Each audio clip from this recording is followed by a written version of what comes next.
Sunday suspense শুধুমাত্র radio Mirchi 98.3 FM এ। It's hot. Doctor Baidya plan set করে শেলভঙ্করের আত্মা নামালেন। আত্মা জানালো তার মৃত্যু অ্যাক্সিডেন্ট নয়, মার্ডার, আর মৃত্যুর জন্য দায়ী বীরেন্দ্র। হেলমুট জানালো বীরেন্দ্র শেলভঙ্করের ছেলের নাম। ডক্টর বৈদ্য পরের দিন টেমিয়াংসি যাবার প্ল্যান করছেন। শুনছেন গ্যাংটকে গন্ডগোল।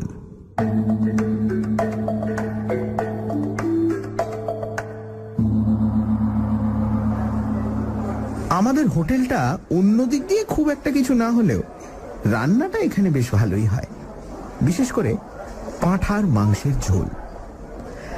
আমি আর ফেলুদা দুজনেই রাত্রে রুটি খাই, আর নিশিকান্ত বাবু দুবেলাই ভাত খান।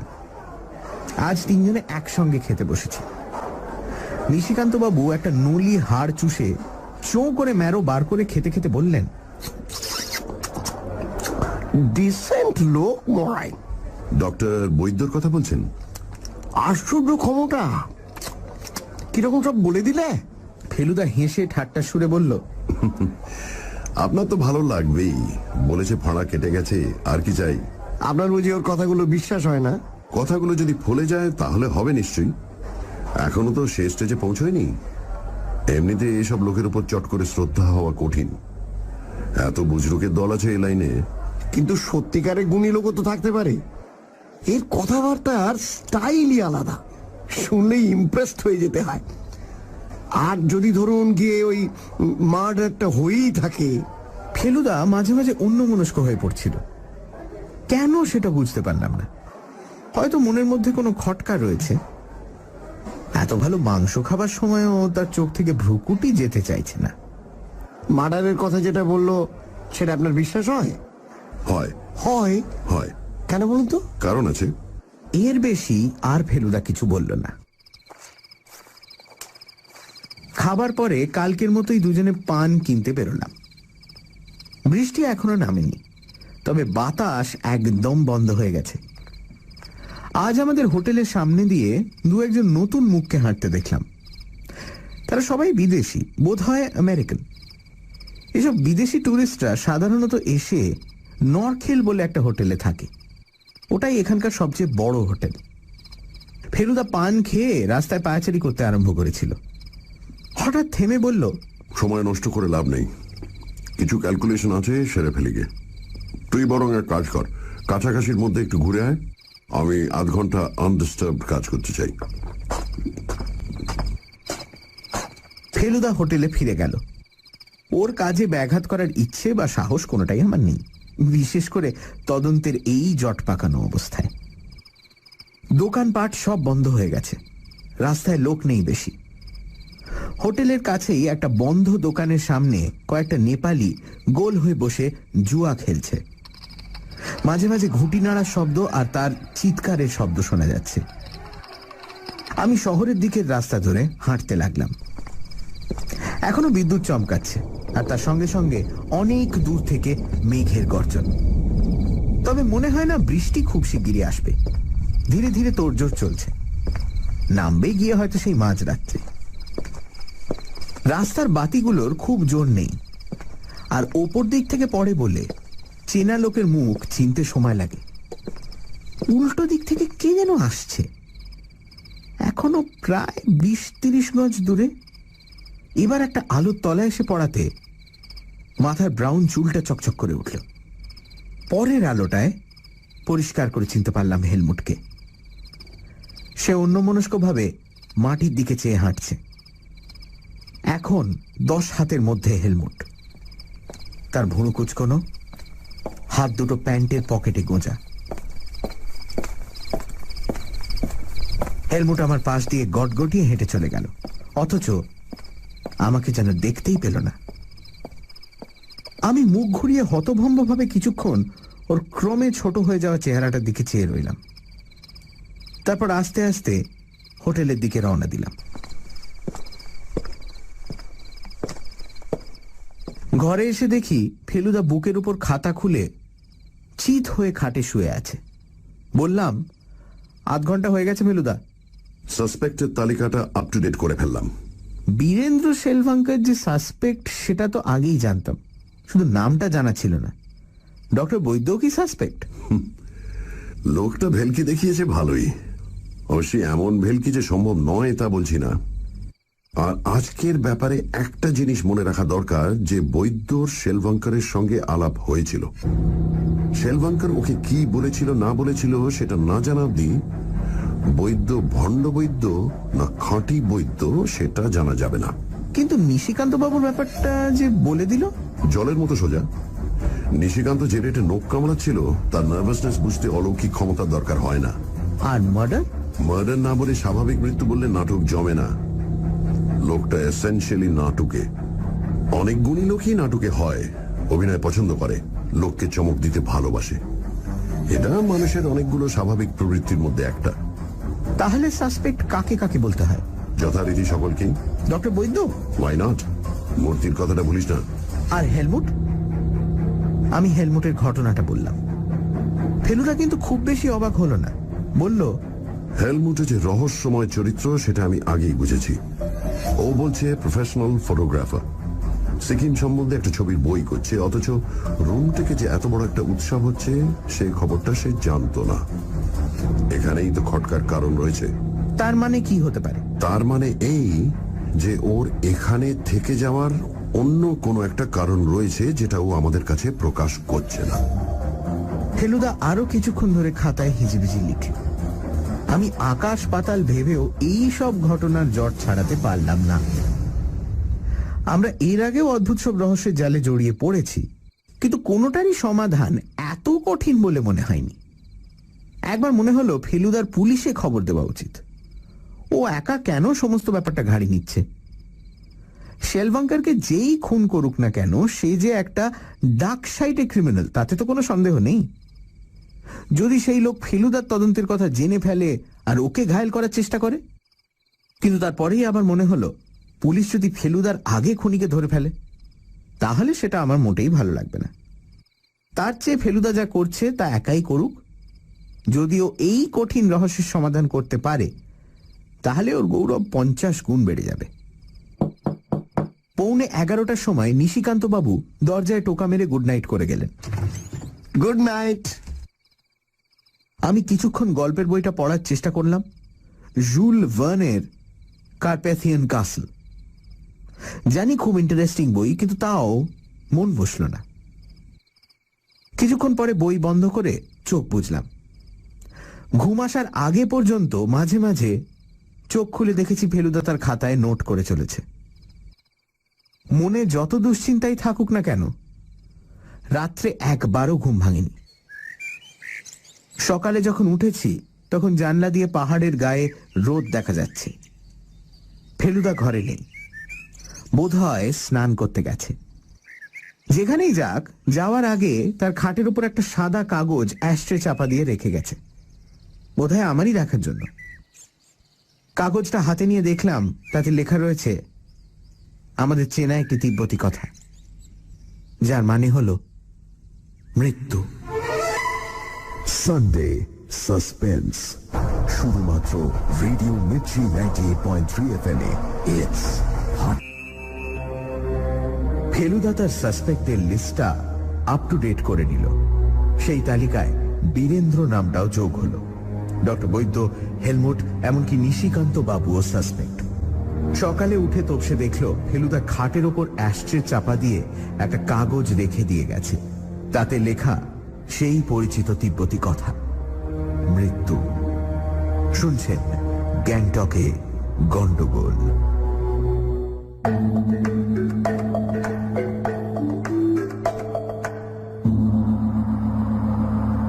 আসলে ফেলুদা বাথরুমে যায়নি। ও খুব ভোর থাকতে উঠে নিচে চলে গিয়েছিল একটা টেলিফোন করতে, বম্বেতে ট্রাঙ্ক কল। আমি স্নান টান সেরে নিচে গিয়ে দেখি ফেলুদা টেলিফোনে কথা বলছে।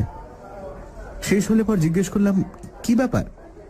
ও বলল, শশধর বাবু বম্বেতে নেই, আজ ভোরেই বেরিয়ে পড়েছেন, বোধহয় এখানেই আসছেন। আমার আগের টেলিগ্রামটাতে হয়তো কাজ হয়েছে। চা খেতে খেতে ফেলুদা বলল, আজ একটা এক্সপেরিমেন্ট করব। মনে হচ্ছে একটা ব্যাপারে একটু ছেলে মানুষই করে ফেলেছি। সেটা সত্যি কিনা পরীক্ষা করে দেখতে হবে। এক্সপেরিমেন্টটা যে কি সেটা আর আগে থেকে জিজ্ঞেস করতে সাহস পেলাম না। কোথায় সেটা হবে জিজ্ঞেস করাতে ফেলুদা বলল তার জন্য একটা নিরিবিলি জায়গা চাই। নিরিবিলি ঘর হলে হবে কিনা জিজ্ঞেস করাতে ফেলুদা চটে গিয়ে বলল, তোর মুন্ডু, ঘর তো হোটেলই রয়েছে। চাই একটা রাস্তা যেখানে লোকজনের ভিড় নেই, কারণ লোকে দেখে ফেললে ভাববে পাগল। একবার নাথুলা রোডের দিকটায় গিয়ে দেখতে হবে। সত্যি বলতে কি এই দুদিনে গ্যাংটকের একটা মাত্র রাস্তা ছাড়া আর বিশেষ কিছুই দেখা হয়নি, তাই একটু হেঁটে বেড়াবার ছুতো পেয়ে ভালোই লাগছিল। হোটেল থেকে বেরিয়েই ডক্টর বৈদ্যর সঙ্গে দেখা হয়ে গেল। রোদের বেশ ঝাঁঝ, তাই ভদ্রলোক দেখি সানগ্লাস পরেছেন। বললেন, কোথায় চললেন আপনারা? শহরটা দেখাই হয়নি, ভাবছিলাম একটু ওপর দিকটায় যাব, প্যালেসের ওদিকে। আমি যাচ্ছি গাড়ির সন্ধানে। আজ দিনটা ভালো আছে। A good day to make that trip to Pemayangtse. আপনারা না এলে কিন্তু একটা খুব ভালো জায়গা মিস করবেন। যাবার তো ইচ্ছে আছে। আমি থাকতে থাকতে চলে আসুন। গ্যাংটক জায়গাটা খুব সুবিধের না, বিশেষ করে আপনার পক্ষে নিরাপদ নয় মোটেই। ভদ্রলোক হাসি মুখে হাত নেড়ে চলে গেলেন। আমি বললাম, হঠাৎ ও কথাটা বললেন কেন ভদ্রলোক? ফেলুদা হাঁটতে হাঁটতে বলল, তুখোড় আছেন বাবাজি। আমি যেমন ওকে সন্দেহ করছি, ও তেমনি উল্টে আমাকে সন্দেহ করছে। হয়তো বুঝে ফেলেছে যে আমি একটা গোলমালে জড়িয়ে পড়ছি। কিন্তু তোমাকে তো সত্যিই হুমকি দিয়ে লিখেছে ফেলুদা। খাটের ওপর কাগজটা দেখলাম যে। এটা কি নতুন জিনিস হলো? তা অবশ্যই নয়। তবে তোর যদি ধারণা হয়ে থাকে যে ওই একটা তিব্বতী কথার জন্য আমি তদন্ত বন্ধ করে দেব, তাহলে তুই ফেলু মিত্তিরকে এখনো চিনিসনি। মুখে সেটা না বললেও মনে মনে বললাম যে যদি কেউ ফেলু মিত্তিরকে চেনে তবে সেটা আমি। বাদশাহী আংটির ব্যাপারে হুমকি সত্ত্বেও কি সাংঘাতিক বিপদের মুখে ঝাঁপিয়ে পড়েছিল ফেলুদা, সেটা তো আমি দেখেছি। চড়াই রাস্তাটা উঠে ক্রমে ফ্ল্যাট হয়ে গিয়ে শেষটায় একটা প্রকাণ্ড চওড়া প্রায় দার্জিলিং এর ম্যালের মতো খোলা জায়গায় এসে পড়েছে। সেটার মাঝখানে একটা নিচু রেলিং দিয়ে ঘেরা ফুলের কেয়ারি করা গোল জায়গা রয়েছে। আবার সেটার মাঝখানে একটা হলদে কাঠের পোস্টে এদিক ওদিক পয়েন্ট করা সব রাস্তা আর জায়গার নাম লেখা ফলক রয়েছে। ডান দিকে যে ফলকটা পয়েন্ট করছে তাতে লেখা রয়েছে প্যালেস। ডান দিকে চেয়ে দেখলাম দুদিকে গাছের সারিওয়ালা একটা সোজা রাস্তার শেষ মাথায় একটা বাহারের গেট দেখা যাচ্ছে। বুঝলাম ওটাই হলো প্যালেসের গেট। বাঁ দিকে দেখানো ফলকটায় লেখা রয়েছে নাথুলা রোড। আশেপাশে কোনো লোকজন নেই।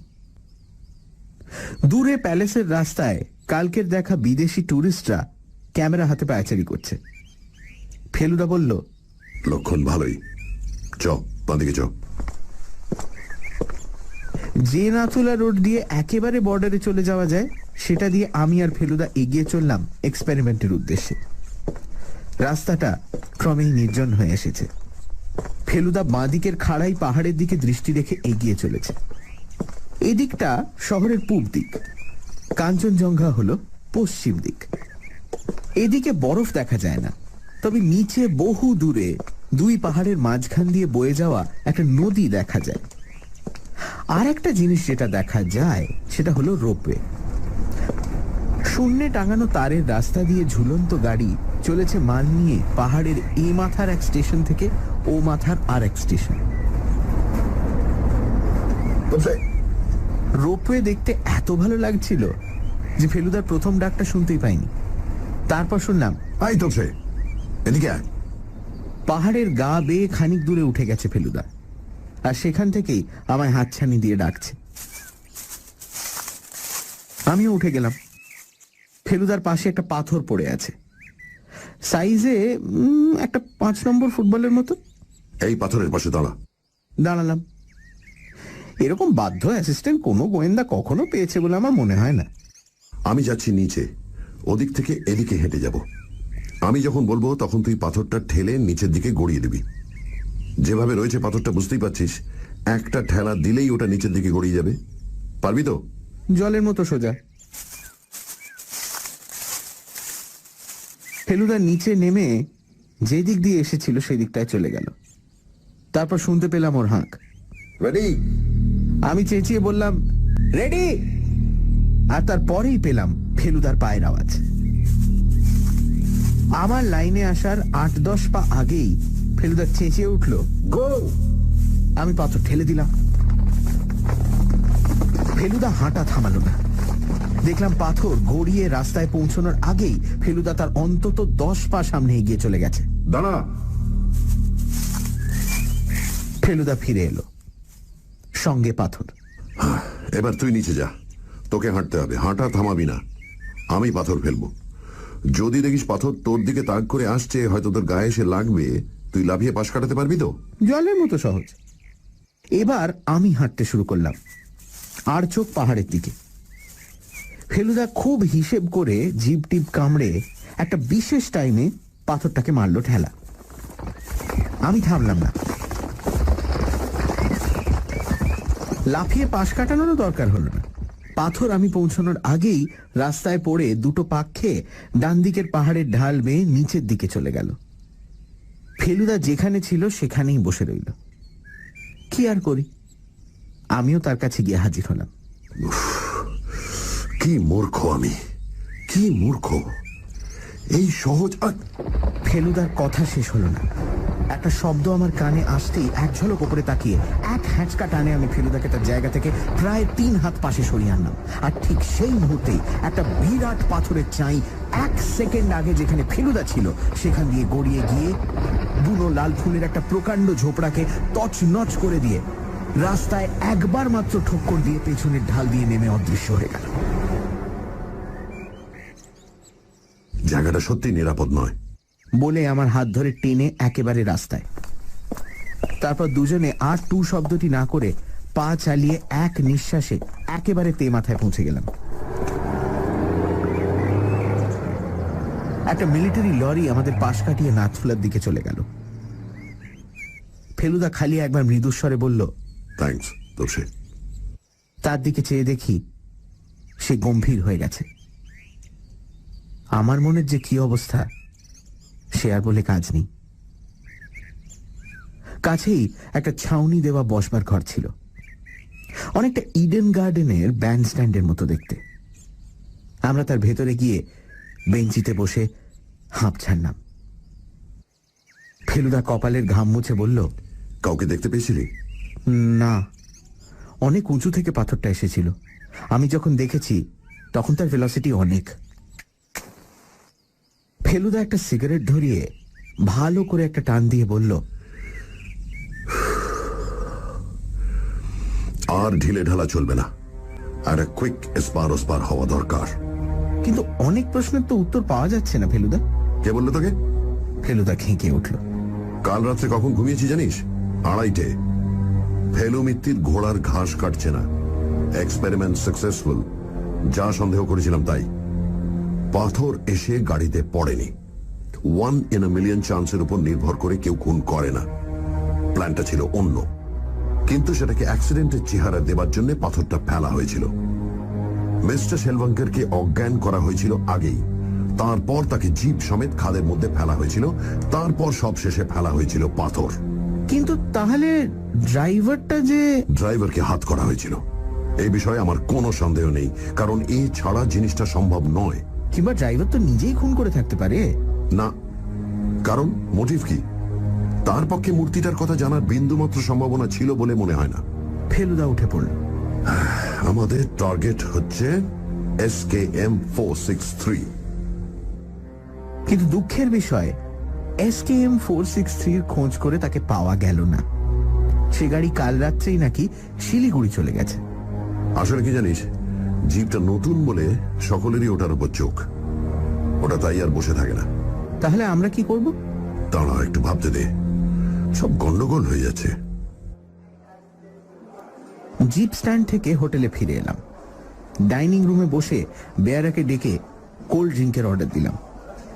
ফেলুদার চোখ লাল, চুল উস্কো খুস্কো, মুঠো করার ডান হাত দিয়ে বাঁ হাতে তেলোতে বারবার ব্যর্থ ঘুষি মারছে। কবে পৌঁছেছি আমরা এখানে? সে হঠাৎ প্রশ্ন করল। 14ই এপ্রিল। 14ই না 15ই? 14ই। তুমি ভুলে যাচ্ছ ফেলুদা, সেদিন ছিল 1লা বৈশাখ। Yes yes. আর খুন হয়েছে কবে? 11ই। সেদিন গ্যাংটকে ছিল শেলভাঙ্কার, নিশিকান্ত, হেলমুট আর ডক্টর বৈদ্য। আর বীরেন্দ্র? আর ধরে নিচ্ছি বীরেন্দ্র ছিল। আর ধরে নিচ্ছি প্রাইটেক্স ভুল করেনি। আচ্ছা, নিশিকান্ত বাবু জানলা দিয়ে কবে কাগজ পড়লো? যেদিন আমরা এসেছি সেদিনই রাত্রে। 14ই রাত্রে। গুড। সে সময় কে কে ছিল শহরে? হেলমুট, শশধর, ধরে নিচ্ছি বীরেন্দ্র, আর আর নিশিকান্ত। নিশিকান্ত তো থাকবেই।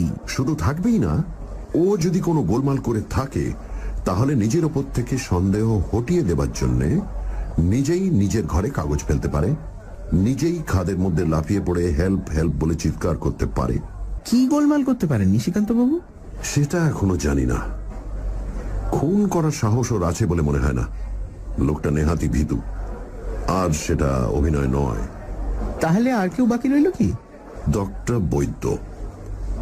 ডক্টর বৈদ্যকে বাদ দিবি না।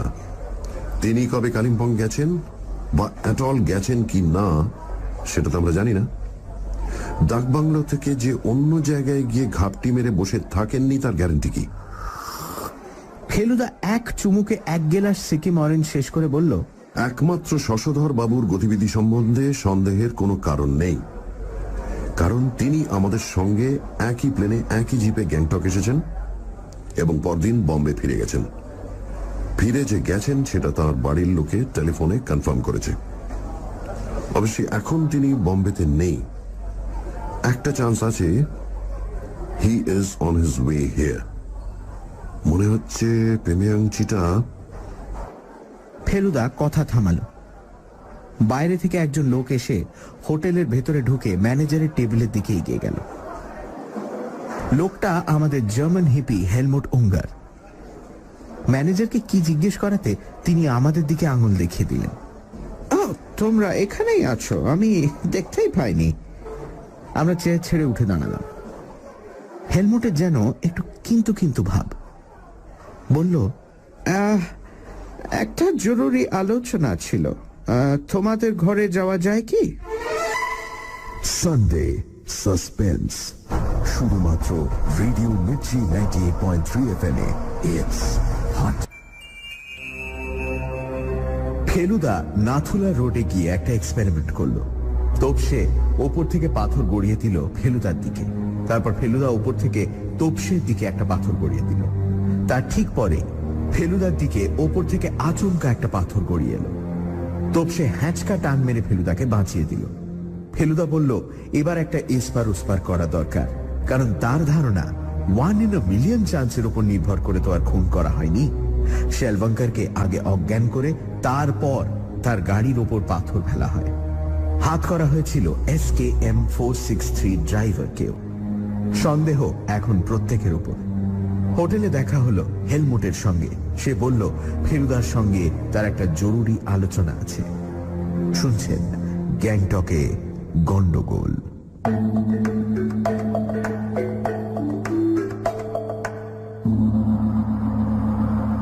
ঘরে এসে ঢোকার পর হেলমুট বলল, may I close the door?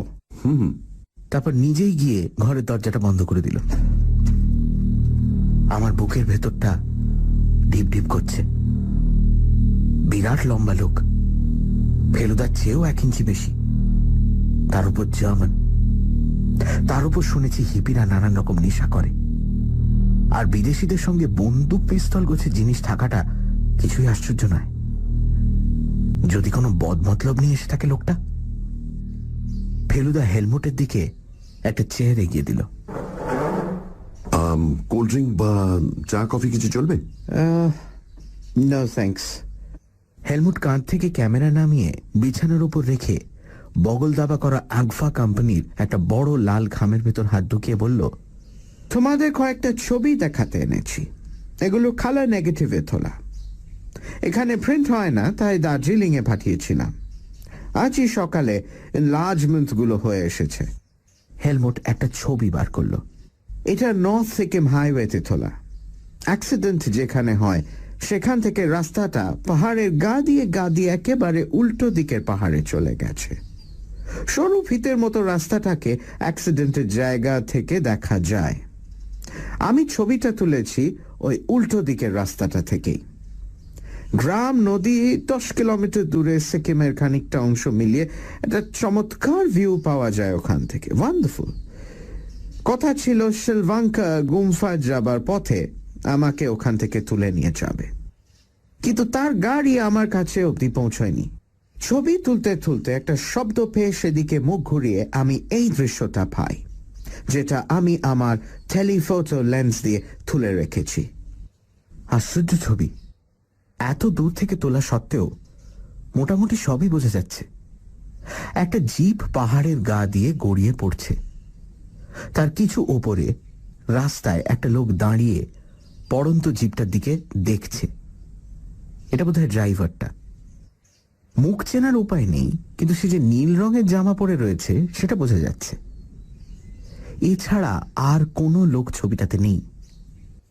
এবার হেলমট আর একটা ছবি বার করলো। এটা আগেরটার কয়েক সেকেন্ড পরে তোলা। এটা আরো অদ্ভুত ছবি। এটা তলার দিকে দেখা যাচ্ছে জিপটা পাহাড়ের গায়ে ভাঙা অবস্থায় কাত হয়ে পড়ে আছে, আর ডান পাশে কিছু ওপরে একটা ঝোপের পেছনে একটা কালো স্যুট পরা লোকের খানিকটা অংশ মাটিতে শোয়া অবস্থায় দেখা যাচ্ছে। ছবির ওপর দিকে রাস্তায় ড্রাইভারটা এবার কোমরে হাত দিয়ে দাঁড়িয়ে আমাদের দিকে পেছন করে মাথা উঁচু করে উপর দিকে দেখছে। ছবির একেবারে উপরের অংশে পাহাড়ের গায়ে এবার আর একজন নতুন লোককে দেখা যাচ্ছে। তারও মুখ চেনার কোনো উপায় নেই, কিন্তু গায়ের জামার রং লালচে। সে একটা বড় পাথরের পেছনে উপুড় হয়ে রয়েছে। তৃতীয় ছবিতে লাল পোশাক পরা লোকটাকে আর দেখা যাচ্ছে না। নীল জামা পরা লোকটা দৌড়ানোর ভঙ্গিতে ছবি থেকে প্রায় বেরিয়ে চলে গেছে। গাড়ি আর কালো স্যুট পরা লোক যেমন ছিল তেমনই আছে, আর পাহাড়ের গায়ে যে পাথরটা ছিল সেটা পড়ে আছে রাস্তার উপরে একটা গাছের পাশে। রিমার্কেবল, অদ্ভুত ছবি। এরকম ছবি আমি কমই দেখেছি। এরকম সুযোগও কমই পাওয়া যায়। তুমি ছবিগুলো তোলার পর কি করলে? গ্যাংটকে ফিরে এলাম। হেঁটেই গিয়েছিলাম, হেঁটেই ফিরলাম। অ্যাক্সিডেন্টের জায়গায় পৌঁছানোর আগে এই শিলভাঙ্কাকে তুলে নিয়ে যাওয়া হয়েছিল। আমি গিয়ে শুধু পাথর আর ভাঙা জিপ দেখেছি। গ্যাংটকে ঢুকতেই অ্যাক্সিডেন্টের খবর পেয়েছি, আর পেয়েই সোজা হসপিটালে চলে গেছি। আমি যাবার পরও শিলভাঙ্কা ঘন্টা দুয়েক বেঁচে ছিলেন। তোমার ছবি তোলার ব্যাপারটা তুমি কাউকে বলনি? বলে কি লাভ? যতক্ষণ না সে ছবি প্রিন্ট হয়ে আসছে ততক্ষণ তো সেটাকে প্রমাণ হিসেবে ব্যবহার করা যায় না। মুখের কথা কে বিশ্বাস করবে? অথচ আমি সেই মুহূর্ত থেকেই জানি ঘটনাটা কিভাবে ঘটেছিল। জানি যে জিনিসটা অ্যাক্সিডেন্ট নয়, মার্ডার। আরো কাছ থেকে তুললে অফকোর্স খুনির চেহারাটাও বোঝা যেত, কিন্তু বুঝতেই পারছো সেটা পসিবল ছিল না। ফেলুদা ম্যাগনিফাইং গ্লাস দিয়ে ছবিগুলো দেখতে দেখতে বলল, ওই লাল পোশাক পরা লোকটা কি তাহলে বীরেন্দ্র? ইম্পসিবল। মানে তুমি অত শিওর হচ্ছে কি করে? কারণ আমি হচ্ছি বীরেন্দ্র শিলভাঙ্কা। হোয়াট? ফেলুদার চোখ ছানা বড়া হতে এই প্রথম দেখলাম। তুমি বীরেন্দ্র? মানে তোমার চুল কটা, তোমার চোখ নীল, তোমার ইংরেজিতে জার্মান টার্ম। Very simple. আমার বাবা দুবার বিয়ে করেন, আমি প্রথম স্ত্রীর সন্তান। আমার মা ছিলেন জার্মান। বাবা যখন হাইডেলবার্গে ছাত্র ছিলেন তখনই আলাপ, আর বিদেশে থাকতেই বাবা বিয়ে করেন। মার নাম ছিল হেলগা। বিয়ের আগে পদবি ছিল উঙ্গা। আমি যখন ভারতবর্ষ ছেড়ে জার্মানিতে গিয়ে সেটেল করি তখন বীরেন্দ্র নামটা ছেড়ে হেলমুট নামটা নিই, আর আমার মা পদবিটাই নিই। আমার মাথা ভোঁ ভোঁ করছে।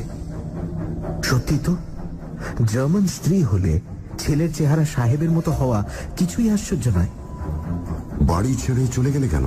মা মারা যাবার 5 বছর পর বাবা যখন দ্বিতীয়বার বিয়ে করলেন তখন মনটা ভেঙে গেল। মাকে আমি ভীষণ ভালোবাসতাম। বাবার উপরে টান ছিল, কিন্তু ঘটনাটার পর মনটা কেমন জানি বিগড়ে গেল। বাবার উপর একটা ঘৃণার ভাব এলো মনে, তাই সব ছেড়ে ছুড়ে চলে গেলাম। বহু কষ্ট করে বহুবার নিজের জীবন বিপন্ন করে অবশেষে আমি ইউরোপ পৌঁছই। গোড়ায় কয়েক বছর কুলিগিরি থেকে এমন কোনো কাজ নেই যা করিনি। প্রায় 7-8 বছর এইভাবেই কষ্টে কাটে। তারপর ছবি তুলতে শিখি, ভালো ফটোগ্রাফার হিসেবে নামও হয়। অনেক পত্রিকায় আমার তোলা ইউরোপের অনেক দেশে ছবি বেরোয়। বছর 4 আগে ফ্লোরেন্সে ছবি তুলছিলাম। সেখানে হঠাৎ বাবার এক বন্ধু সামনে পড়ে যায়। তিনি আমাকে চিনে ফেলেন আর তিনি বাবাকে আমার সম্বন্ধে লিখে জানান। তারপর বাবা ডিটেকটিভ লাগান আমাকে খুঁজে বার করার জন্য। সেই থেকে দাড়ি রাখতে শুরু করি আর আমার চোখের মনির রংটাও বদলে ফেলি। Contact lens. হেলমুট একটু হেসে তার দু চোখের ভেতর আঙুল ঢুকিয়ে দুটো পাতলা লেন্স খুলে বার করে আমাদের দিকে তাকালো। অবাক হয়ে দেখলাম যে তার চোখ আমাদেরই মতো কালো হয়ে গেছে। পর মুহূর্তেই আবার লেন্স দুটো পরে নিয়ে হেলমুট বলে চলল, বছর খানেক আগে এক হিপির দলের সঙ্গে ভিড়ে ভারতবর্ষে আসি। দেশের উপর থেকে টান আমার কোনোদিনই যায়নি। আমার পিছনে তখনও লোক লেগেছিল। বাবা অনেক পয়সা খরচ করেছেন এই খোঁজের ব্যাপারে। কাঠমান্ডু গিয়ে একটা মনাস্ট্রিতে ছিলাম। যখন দেখলাম সেখানেও পেছনে টিকটিকি ঘুরছে, তখন সিকিম চলে না। তোমাকে ফিরে পেয়ে তোমার বাবা খুশি হয়নি? আমাকে চিনতেই পারেনি। আমি আগের চেয়ে রোগা হয়ে গেছি অনেক। তার উপর আমার লম্বা চুল, আমার গোঁফ দাড়ি, আমার চোখের রং নীল। এইসব কারণেই বোধহয় তিনি নিজের ছেলেকে চিনতে পারলেন না। আমার কাছে তিনি বীরেন্দ্র সম্বন্ধে আক্ষেপ প্রকাশ করলেন।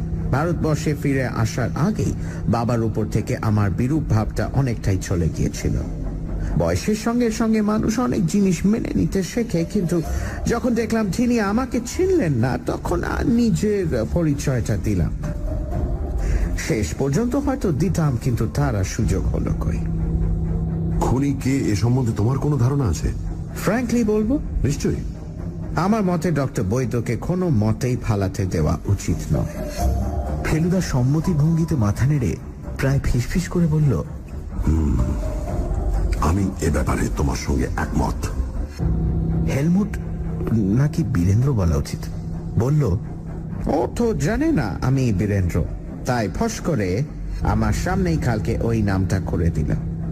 আর যে মুহূর্তে নামটা করলো, সেই মুহূর্তে আমার লোকটা সম্বন্ধে ধারণা সম্পূর্ণ পাল্টে গেল।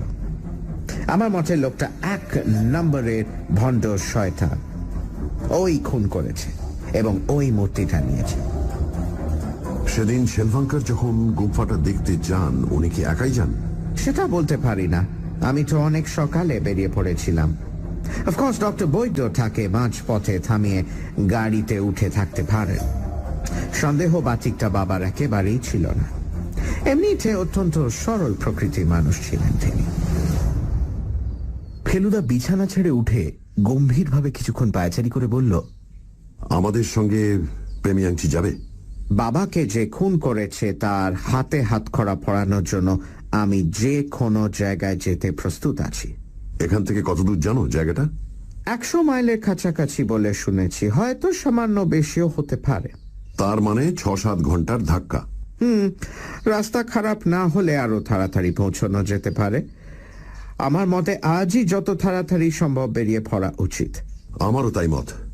আমি একটা জিপের ব্যবস্থা দেখছি। জিনিসপত্র সঙ্গে বেশি না নেওয়াই ভালো। তুমি জিপ দেখো, আমি ডাক বাংলোর বুকিংটা সেরে আসি। বাই দ্য ওয়ে, হেলমুট ঘর থেকে বেরোতে গিয়ে থেমে ফেলুদার দিকে ঘুরে বলল, লোকটা যে পরিমাণে ডেঞ্জারাস বলে মনে হচ্ছে, ও কাছে বন্দুক টন্দুক থাকা কিছু আশ্চর্য নয়। এদিকে আমার কাছে তো ফ্ল্যাশ গান ছাড়া আর কিছুই নেই। তোমাদের কাছে? হেলমুটের কথা শেষ হবার আগেই ফেলুদা তার সুটকেসের ভেতর হাত ঢুকিয়ে রিভলভারটা বার করে হেলমুটকে দেখিয়ে দিল। আর এই যে আমার কার্ড। ফেলুদা তার প্রাইভেট ইনভেস্টিগেটর লেখা ভিজিটিং কার্ডের একটা হেলমুটের দিকে এগিয়ে দিল। কিন্তু দুঃখের বিষয়ে সেদিন আর কোনো জিপ ভাড়া পাওয়া গেল না। যে কটা ছিল সবগুলো আমেরিকান টুরিস্টরা নিয়ে সারা দিনের জন্য রুমটেক চলে গেছে। আগামীকাল সকালের জন্য জিপের ব্যবস্থা করে বেশিরভাগ দিনটাই হেঁটে গ্যাংটক শহর দেখে কাটিয়ে দিলাম। দুপুরে বাজারের দিকটায় নিশিকান্ত বাবুর সঙ্গে দেখা হলো। তাকে পেমিয়াংচির কথা বলতে তিনি অবশ্যই লাফিয়ে উঠলেন। সন্ধ্যের দিকে ভদ্রলোক একটা অদ্ভুত জিনিস এনে আমাদের দেখালেন। হাতখানেক লম্বা একটা কাঠি, তার ডগায় বাঁধা ছোট্ট একটা কাপড়ের থলি। মশাই, কি জিনিস বলুন তো এটা? একগাল হেসে জিজ্ঞেস করলেন নিশিকান্ত বাবু। জানেন না তো? থলির ভেতরে নুন আর তামাক পাতা আছে। পায়ে যদি জোঁক ধরে, এই থলির একটা ঘষাতেই বাবাজি খসে পড়বেন। নাইলনের মোজা ভেদ করেও যোগ ঢোকে নাকি? কিছু বিশ্বাস নেই? মরাই গেঞ্জি, শার্ট আর ডবল পুলোভার ভেদ করেও বুকের রক্ত খেতে দেখেছি জোঁককে। আর মজা কি জানেন তো? ধরুন লাইন করে একদল লোক চলেছে জোঁকের জায়গা দিয়ে। জোঁকে তো চোখ নেই, জোঁক দেখতে পায় না। মাটির ভাইব্রেশনে বুঝতে পারে কোনো প্রাণী আসছে। লাইনের মাথায় যে লোক থাকবে তাকে কিন্তু জোঁক অ্যাটাক করবে না, কিন্তু তার ভাইব্রেশনে তারা সজাগ হবে। দ্বিতীয় লোকের বেলা তারা মাথা উঁচিয়ে উঠবে, আর থার্ড যিনি রয়েছেন তার আর নিস্তার নেই, তাকে কিন্তু জোঁকগুলো ধরবেই। ঠিক হলো, আমরা প্রত্যেকেই একটা করে জোঁক ছাড়ানো লাঠি সঙ্গে নিয়ে নেব। শুতে যাওয়ার আগে ফেলুদা বলল, 2 দিন বাদেই বুদ্ধ পূর্ণিমা, এখানে উৎসব হবে। সে উৎসব কি আমরা দেখতে পাবো? জানি না, তবে তার চেয়েও অনেক বড় পুণ্য কাজ হবে যদি আমরা শেলভাঙ্কারের হত্যাকারীকে কবজা করতে পারি। সারা রাত আকাশ পরিষ্কার ছিল, আর আমাদের জানলা দিয়ে ত্রয়োদশী চাঁদের আলোয় কাঞ্চনজঙ্ঘা দেখা যাচ্ছিল। পরদিন ভোর 5টায় আমি, ফেলুদা, হেলমুট আর নিশিকান্ত সরকার সামান্য জিনিসপত্র, 4টে কাগজের বাক্সে হোটেলে তৈরি দুপুরের লাঞ্চ আর 4খানা জোঁক ছাড়ানো লাঠি নিয়ে দুগ্গা বলে পেমিয়াংচির উদ্দেশ্যে বেরিয়ে পড়লাম। সানডে সাসপেন্স, শুধুমাত্র রেডিও মির্চি 98.3 FM এ। It's hot. হেলমুট তার তোলা কয়েকটা ছবি দেখালো, যেগুলো সবে প্রিন্ট হয়ে এসেছে। নর্থ সিকিম হাইওয়েতে তোলা, পুরো দুর্ঘটনাটাই ধরে রাখা তার ক্যামেরায়। ছবিতে কয়েকজন লোককে দেখা যাচ্ছে, তার মধ্যে ফেলুদা বলল একজন হয়তো বীরেন্দ্র। হেলমুট প্রতিবাদ করে বলল ছবিতে বীরেন্দ্র থাকতে পারেই না, কারণ সেই হলো বীরেন্দ্র, শেলভাঙ্কারের নিখোঁজ ছেলে। হেলমুট তার জীবন কাহিনী শোনালো। তার মতে ডক্টর বৈদ্যকে কিছুতেই পালাতে দেওয়া উচিত নয়। পরের দিন ফেলুদা, তোপসে, হেলমুট, নিশিকান্ত বেরিয়ে পড়ল পেমিয়াংচির উদ্দেশ্যে, সঙ্গে 4খানা জোঁকের লাঠি। শুনছেন গ্যাংটকে গন্ডগোল।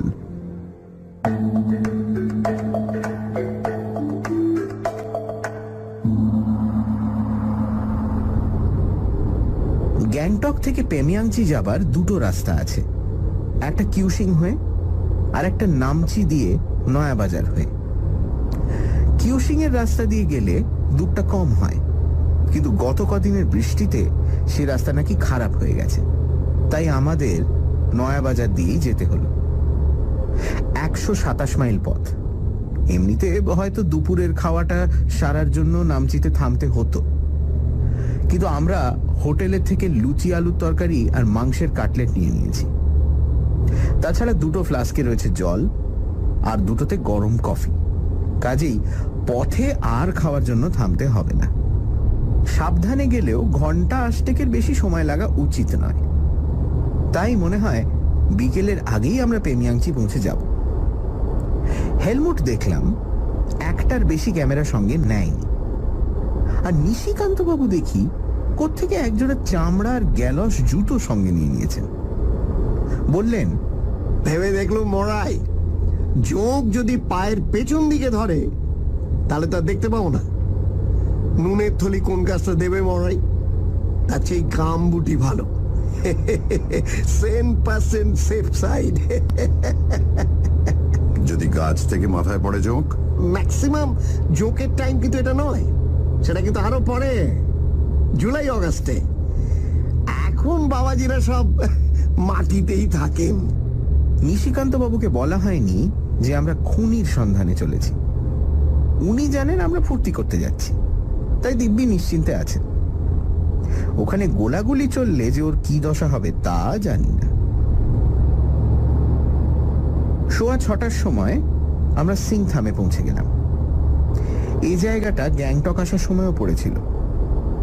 বাজারের মধ্যে দিয়ে রাস্তা গেছে, বেশ গিজগিজে ছোট শহর, তিস্তার পাশেই।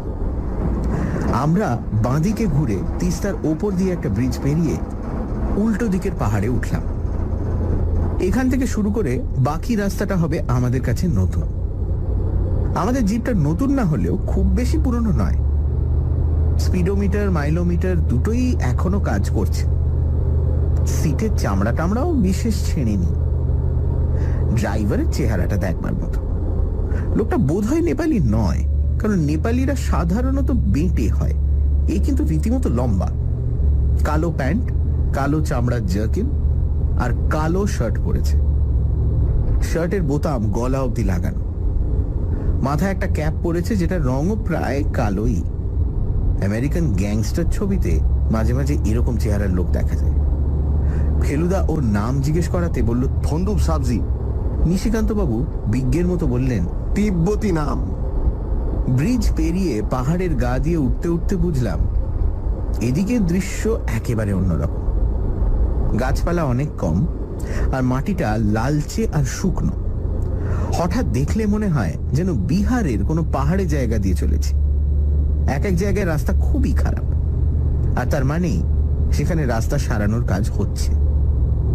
নেপালি ছেলে মেয়ের দল হয় পাথর সরাচ্ছে, না হয় পাথর ভাঙছে, না হয় মাটি ফেলছে।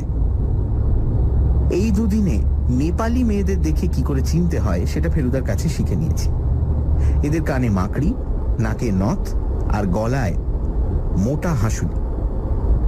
সিকিমের মেয়েরা প্রায় গয়না পরে না বললেই চলে। অবশ্যই পোশাকেও তফাৎ আছে। গ্যাংটক থেকে নামচি হলো 64 মাইল। আমি মাইল পোস্টের দিকে চোখ রাখছিলাম। 22 মাইল পেরোনোর কিছু পরেই কানে একটা শব্দ এলো। পেছন থেকে একটা জিপ বারবার হর্ন দিচ্ছে। থন্ডুপ কিন্তু পাশ দেবার কোনো আগ্রহ না দেখিয়ে কেবল আমাদের গাড়ির স্পিডটা একটু বাড়িয়ে দিল। ফেলুদা বলল, ও গাড়ির এত তাড়া কিসের? থন্ডুপ বলল, ও হর্ন দিকো, ওকে এগোতে দিলে আপনাদের ধুলো খেতে হবে। সেদিনের মতোই ফেলুদা আর আমি সামনে বসেছিলাম, আর পেছনে হেলমেট আর নিশিকান্ত। আমরা স্পিড বাড়ানো সত্ত্বেও পেছনের জিপটা বারবার এগিয়ে আসছে আর হর্ন দিচ্ছে।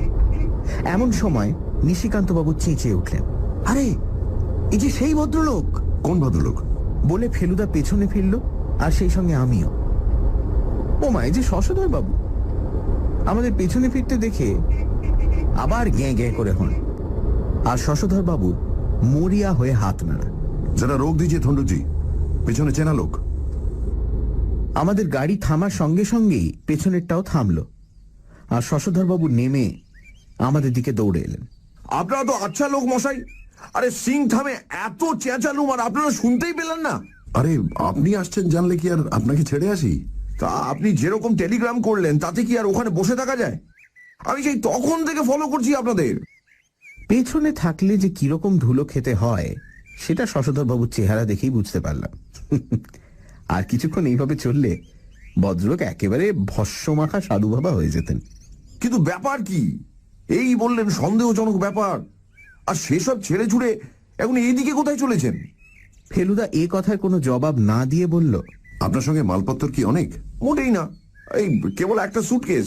তাহলে এক কাজ করা যাক, আপনার গাড়িটা সঙ্গে সঙ্গে চলুক, ওতে বরং আমাদের মালগুলো চাপিয়ে দিই। আপনি আমাদের এটার পেছনে বসে আসতে পারবেন তো? নিশ্চয়ই। জিপ চলতে চলতে ফেলুদা গত দুদিনের ঘটনাগুলো শশধর বাবুকে বলল, এমনকি হেলমেটের আসল পরিচয়টাও দিয়ে দিল। সব শুনে টুনে শশধর বাবু ভুনুকুচকে বললেন, but who is this doctor Baidya? শুনেই তো ভণ্ড বলে মনে হচ্ছে। আজকের দিনে এসব বুজরুকির প্রশ্রয় দেওয়ার কোনো মানে হয় না। আপনাদের ওর হাব ভাব দেখেই ওকে সোজাসুজি হুমকি দেওয়া উচিত ছিল। সেটা না করে আপনারা ওকে পেমিয়াংচি পালাতে দিলেন। সত্যি আপনাদের কাছ থেকে। ফেলুদা বাধা দিয়ে বলল, হেলমেটের আসল পরিচয়টা পাওয়াতেই তো ওর উপর সন্দেহটা গেল। আর আপনার দিক থেকেও খানিকটা গলতি হয়েছে শশধর বাবু। আপনি তো একবারও বলেননি শেলবাঙ্কারের প্রথম স্ত্রী জার্মান ছিলেন। আরে সে কি আজকের কথা মশাই? তাও জার্মান বলে জানতুমি না, বিদেশি এইটুকুই শুনেছি। শেলভাঙ্কার প্রথম বিয়ে করে আজ থেকে প্রায় 35 বছর আগে। আই হোপ বৈদ্য ব্যাটা সেখান থেকে সটকে পড়েনি, না হলে এই এতখানি পথ যাওয়াটাই বৃথা হবে। নামচি পৌঁছলাম 9টার কিছু পরে। আকাশে মেঘ জমতে শুরু করেছে। তবে নামচিতে নাকি বৃষ্টি হয় না বললেই চলে। এটা নাকি সিকিমের সবচেয়ে শুকনো আর সবচেয়ে স্বাস্থ্যকর জায়গা। তাছাড়া সুন্দরও বটে আর আশ্চর্য রকম পরিচ্ছন্ন। তা সত্ত্বেও আমরা মিনিট 10 বেশি থামলাম না। যেটুকু থামা সেটুকু শুধু গাড়ির পেটে একটু ঠান্ডা জল আর আমাদের পেটে একটু গরম কফি ঢালার জন্য। হেলমুট এর ফাঁকেই কয়েকটা ছবি তুলে নিল। লক্ষ্য করলাম সে কথা টথা বিশেষ বলছে না। ছবিটা তোলা যেন অভ্যেসের বসে। শশধরবাবুও চিন্তিত ও গম্ভীর। নিশিকান্তবাবু ফেলুদার মুখে সমস্ত ঘটনা শুনে একটু ঘাবড়েছেন বটেই, তবে ভেতরে ভেতরে মনে হলো অ্যাডভেঞ্চারের গন্ধ পেয়ে তিনি বেশ একটা রোমাঞ্চ বোধ করছেন। নামচির বাজার থেকে একটা কমলা লেবু কিনে খোসা ছাড়াতে ছাড়াতে বললেন, বিপদ যাই আসুক না কেন মরাই, একদিকে প্রদোষবাবু আর একদিকে জার্মান বীরেনবাবুকে নিয়ে ডরাবার তো কোনো কারণ দেখছি না। নামচি থেকে রাস্তা নামতে নামতে একেবারে নদীর লেভেলে পৌঁছে যায়। এই নদীর ধারেই নয়াবাজার। সেখান থেকে আবার একটা ব্রিজ পেরিয়ে অনেকখানি পথ এই নদীর ধার দিয়ে উঠে 9000 ফুটের ওপর পেমিয়াংচি। এ নদী তিস্তা নয়, এর জল তিস্তার মতো ঘোলা নয়। এর জল স্বচ্ছ সবুজ।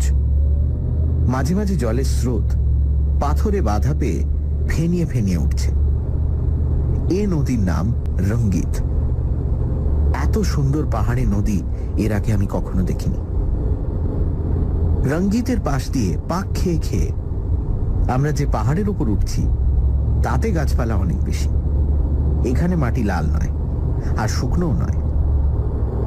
এই যে বিহারের কোনো পাহাড় নয়, এই যে হিমালয়, তাতে কোনো ভুল নেই। শশধরবাবু বলেছিলেন ইয়াং মাউন্টেন্স, তাই ধস নামে। সেই ধসের যে কত চিহ্ন আশেপাশে পাহাড়ের গায়ে ছড়িয়ে রয়েছে তার কোনো ঠিক ঠিকানা নেই। সবুজ পাহাড়ের গায়ে এখানে ওখানে ছাই রঙের সব ক্ষতচিহ্ন।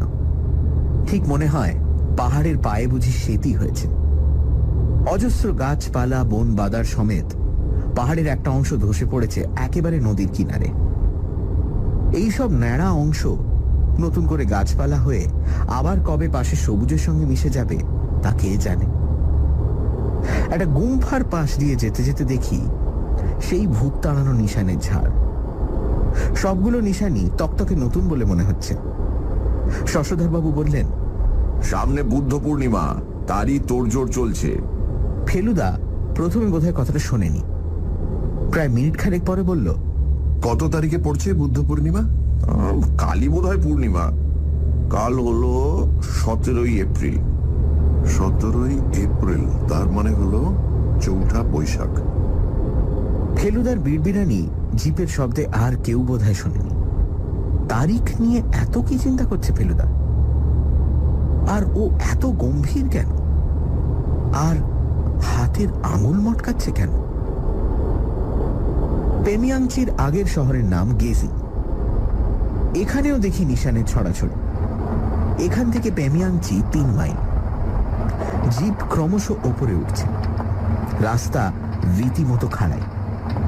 এখানে গাছ কম, তবে ওপরের দিকে চাইলেই দেখতে পাচ্ছি কালচে সবুজ রঙের ঘন বন।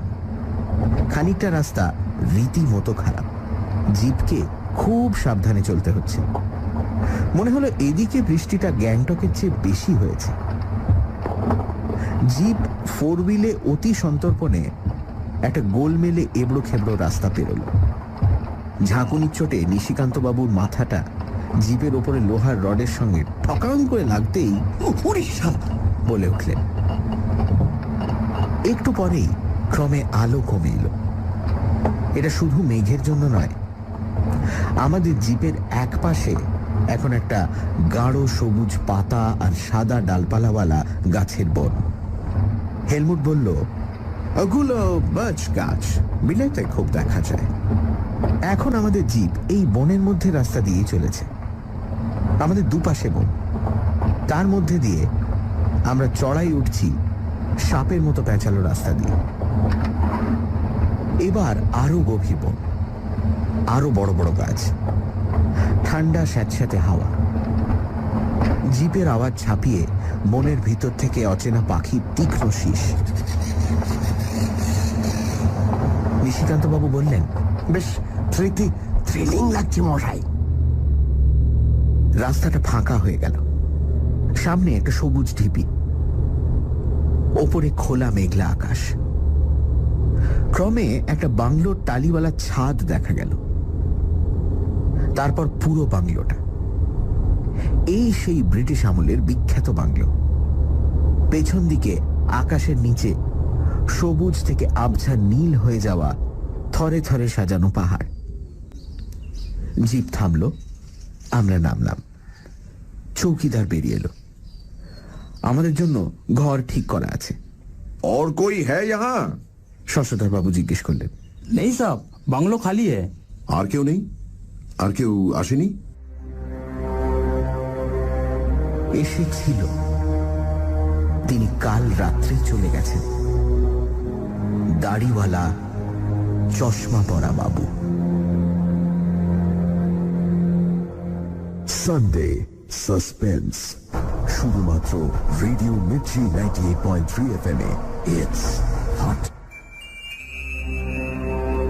পেমিয়াঞ্চি যাবার পথে রাস্তায় দেখা হলো শশধর বাবুর সঙ্গে। তিনি ফেলুদার টেলিগ্রাম পেয়ে তড়ি ঘড়ি চলে এসেছেন। সব শুনে টুনে তিনি বললেন, ডক্টর বৈদ্যকে ভণ্ড বলেই মনে হচ্ছে। কথায় কথায় শশধর বাবু বললেন, 17 এপ্রিল বুদ্ধ পূর্ণিমা। পেমিয়াঞ্চি পৌঁছে ডাক বাংলোতে গিয়ে ফেলুদারা দেখল বাংলো খালি। দাড়িওয়ালা চশমা পরা বাবু অর্থাৎ ডক্টর বৈদ্য আগের দিন রাত্রিরেই চলে গেছেন। শুনছেন গ্যাংটকে গন্ডগোল।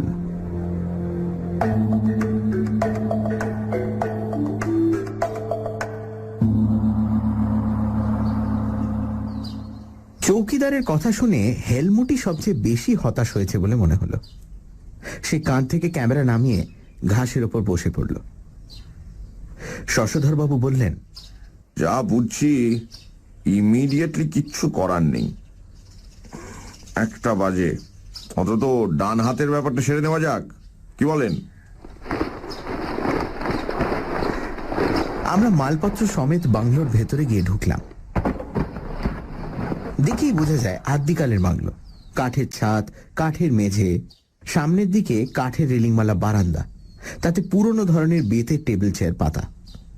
বারান্দা থেকে সামনের দৃশ্য অদ্ভুত সুন্দর। এখন মেঘ করে আছে, তা না হলে নাকি 22 মাইলের মধ্যে কাঞ্চনজঙ্ঘা দেখা যায়। এক পাখির ডাক ছাড়া চারিদিকে কোনো আওয়াজ নেই, সব নিঝুম নিস্তব্ধ। বারান্দা দিয়ে ঢুকে সামনের ঘরটা হলো ডাইনিং রুম। টেবিলের চারিদিকে চেয়ার পাতা আছে, এক পাশে আবার 2টো আরাম কেদারা। শশধর বাবু তার একটায় বসে পড়ে ফেলুদাকে উদ্দেশ্য করে বললেন, আপনি ডিটেকটিভ হলেও আপনার অনুমান ঠিক কিনা সে বিষয়ে সন্দেহ হচ্ছিল, কিন্তু বৈদ্য লোকটা এভাবে পালানোতে এখন আমি কনভিন্সড। এসএস তার এমন একটা দামি জিনিস যাকে তাকে দেখিয়ে খুব ভুল করেছে। হেলমুট বারান্দাতেই রয়ে গেল। নিশিকান্ত বাবু বোধহয় বাথরুমের খোঁজে ভেতরের ঘরে ঢুকে গেলেন। ফেলুদা বাংলোর অন্য ঘরগুলো ঘুরে ঘুরে দেখতে লাগলো। আমি আর কি করি, খাবার টেবিলের পাশে একটা চেয়ারে বসে পড়লাম। এতদূর আসা বৃথা হবে, শেলভাঙ্কারের আততায়ী অল্পের জন্য হাত থেকে ফসকে বেরিয়ে যাবে, আমরা বোকার মতো দৃশ্য দেখে গ্যাংটকে ফিরে যাব, এসব কথা ভাবতেও খারাপ লাগছিল। ডাইনিং রুমের পেছন দিকে 2টো দরজা দিয়ে 2টো বেডরুমে যাওয়া যায়।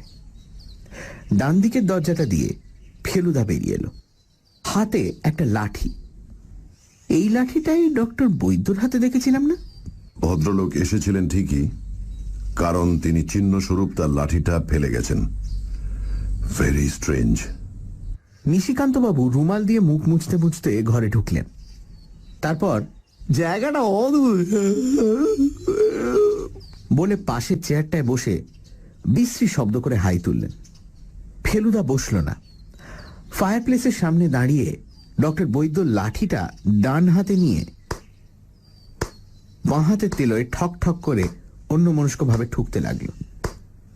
শশধরবাবু বললেন, ওই মিস্টার সরকার, আপনাদের ওই খাবারের বাক্সগুলো খুলুন। মিথ্যে খিদে বাড়িয়ে লাভটা কি? খাওয়া পরে হবে। কথাটা বলল ফেলুদা, আর যেভাবে বলল তাতে আমার হাত পা ঠান্ডা হয়ে গেল। নিশিকান্তবাবু উঠতে গিয়ে থতমত খেয়ে থপ করে আবার চেয়ারে বসে পড়লেন। শশধরবাবুও অবাক হয়ে ফেলুদার দিকে চাইলেন, কিন্তু ফেলুদা আবার জেকে সে চেয়ারে বসল। লাঠিটা টেবিলের উপর শুইয়ে রেখে পকেট থেকে একটা চারমিনার বার করে ধরিয়ে দুটো টান দিয়ে বলল,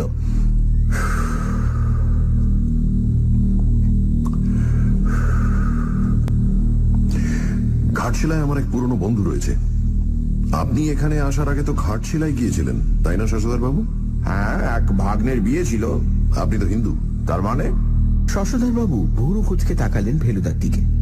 নাকি বৌদ্ধ, না খ্রিস্টান, না ব্রাহ্ম, না মুসলমান? What do you mean? বলুন না। হিন্দু, ন্যাচারালি। ফেলুদা গম্ভীরভাবে সিগারেটে টান দিয়ে দুটো রিং ছাড়ল। তার একটা বড় হতে হতে শশধরবাবুর মুখের কাছে গিয়ে মিলিয়ে গেল। কিন্তু আপনি আর আমরা তো একদিন একসঙ্গে প্লেনে এলাম। আপনি তখন সবে ঘাটশিলা থেকে বিয়ে সেরে ফিরছেন, তাই না? তা এতে আপনি গোলমালটা কোথায় দেখছেন মিস্টার মিত্তির?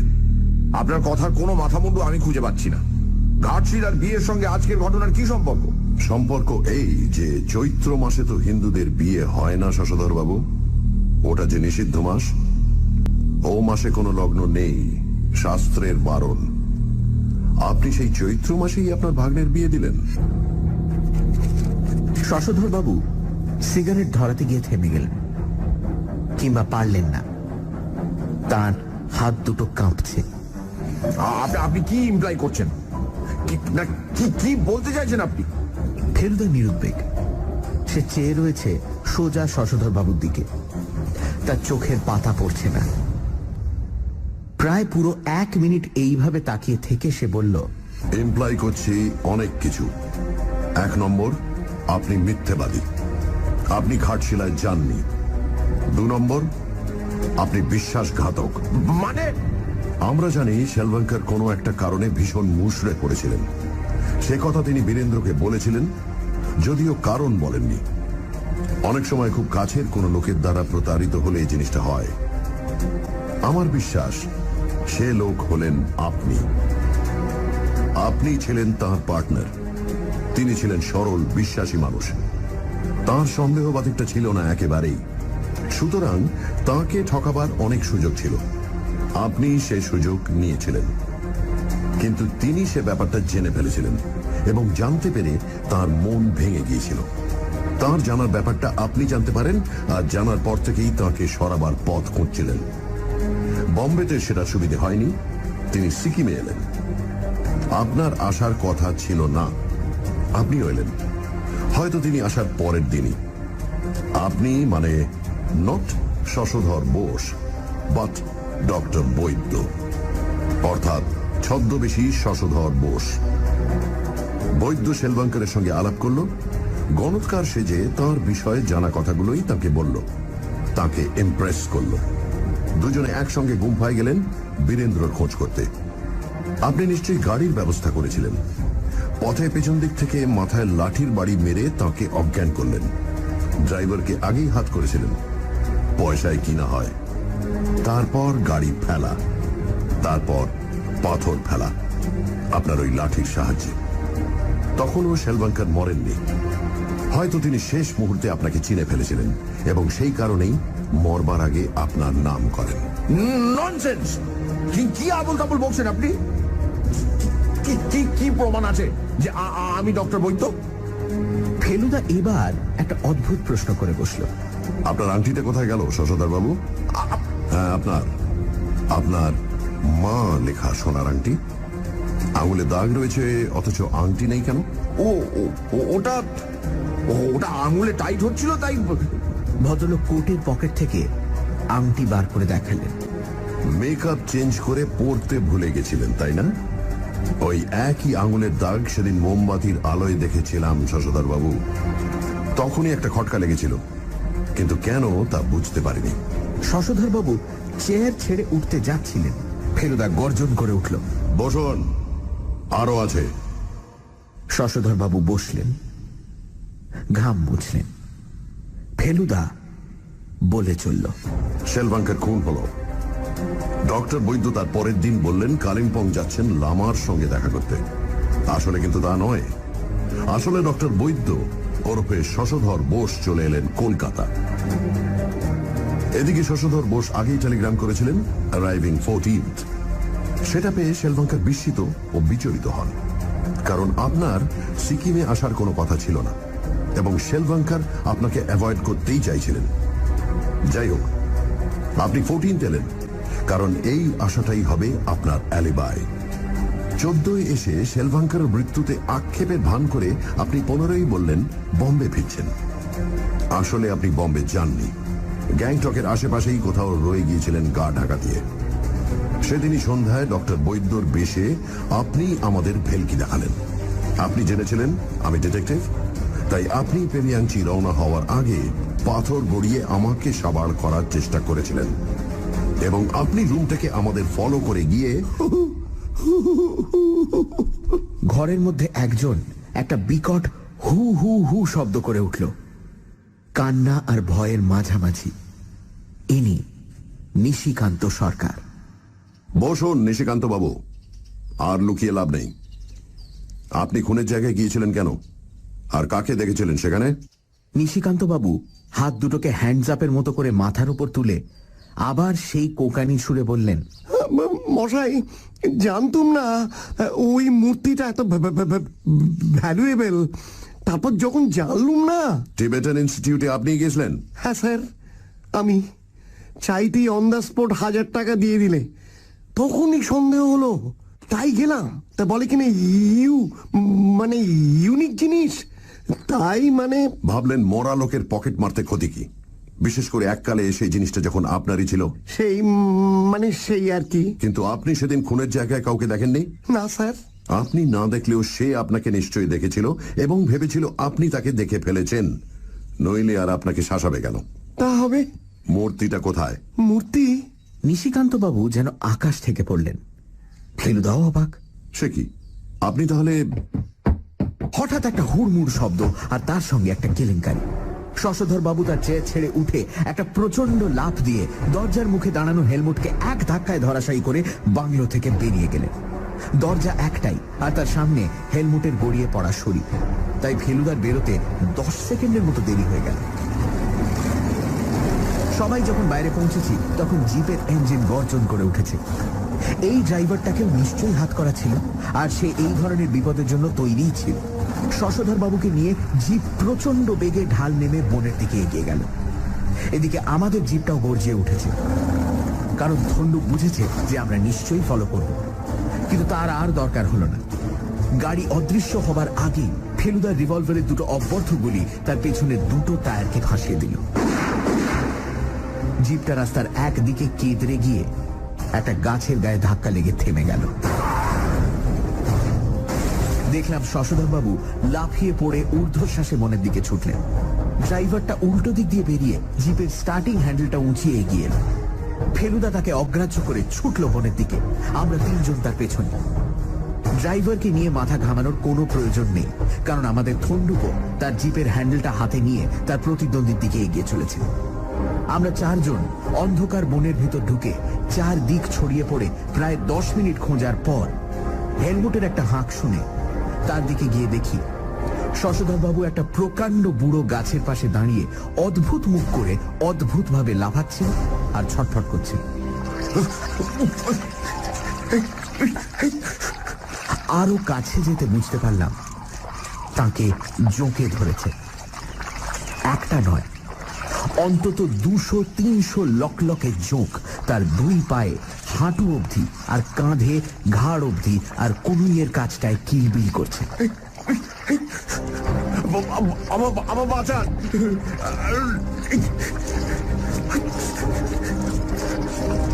হেলমুট বলল, ভদ্রলোক বোধহয় ওই আলগা শেকড়টায় হোঁচট খেয়ে মাটিতে পড়েছিলেন, তাতে এই অবস্থা। ফেলুদা শশধরবাবুর কোটের কলার ধরে তাকে টেনে হিঁচড়ে বন থেকে বার করল। উঠুন। তারপর আমাকে বলল, দৌড়ে গিয়ে জোঁক ছাড়ানো কাঠিগুলো নিয়ে আয়। আমাদের খাওয়া দাওয়া হয়ে গেছে। আমরা ডাকবাংলোর বারান্দায় বসে আছি। হেলমুট বাইরে দাঁড়িয়ে অর্কিডের ছবি তুলছে। থন্ডুপ গেজিং থেকে পুলিশ নিয়ে এসেছে। মূর্তিটা শশধরবাবুর কাছেই পাওয়া গেছে। খুনের সময় মূর্তিটা নেওয়ার কথা তার খেয়াল হয়নি। পরের দিন সেটার কথা মনে পড়ায় লোভ সামলাতে না পেরে খুনের জায়গায় ফিরে গিয়ে সেটা একটা ঝোপের পাশ থেকে খুঁজে বার করেন। উনি যখন মূর্তি নিয়ে উঠে আসছেন তখন নিশিকান্তবাবু একই উদ্দেশ্যে নামছেন। নিশিকান্তবাবু শশধরকে দেখেননি, কিন্তু শশধর নিশিকান্তকে দেখেছে, আর সেই থেকে তাকে শাসাতে শুরু করেছে। আরো একটা ব্যাপার, বম্বেতে নাকি শশধরবাবুর একটি সাকরেদ ছিল। তার সঙ্গে গ্যাংটক থেকে শশধরবাবুর টেলিফোনে যোগাযোগ ছিল। সেই সাকরেদি নাকি ফেলুদার টেলিফোন ধরে এবং ফেলুদার টেলিগ্রামের খবরটা সেই নাকি গ্যাংটকে শশধর বাবুকে জানায়। ফেলুদার সঙ্গে পান এনেছিল। চিবোতে চিবোতে নিশিকান্ত বাবুকে বলল, আপনিও যে একটি ছোটখাটো ক্রিমিনাল সে বিষয়ে কোনো সন্দেহ নেই। নেহাত আপনার ভাগ্য ভালো, তাই আপনি জমন্তকটা ফিরে পাননি। পেলে আপনার জন্য একটা শাস্তির ব্যবস্থা করতে হতো। নিশিকান্ত বাবু কাঁচুমাচু ভাব করে বললেন, পানিশমেন্ট তো হয়েছেই স্যার। তিনটে জোঁক বেরিয়েছে আমার ডান পায়ের মোজার ভেতর থেকে। বেটারা অনেক রক্ত খেয়েছে, তাই না? বড্ড উইক বোধ করছি স্যার। যাই হোক, ঠাকুর দাদার সংগ্রহ করা কোনো তিব্বতী জিনিস আশা করি ভবিষ্যতে বিক্রি করবেন না। এই নিন আপনার বোতাম। এই প্রথম লক্ষ্য করলাম ভদ্রলোকের শার্টের গলার সবচেয়ে নিচের বোতামটা নেই। নিশিকান্ত বাবু বোতামটা ফেরত নিয়ে তার চারকোনা গোফের নিচে সেই পুরনো হাসিটা হেসে বললেন, মানে থ্যাঙ্কস।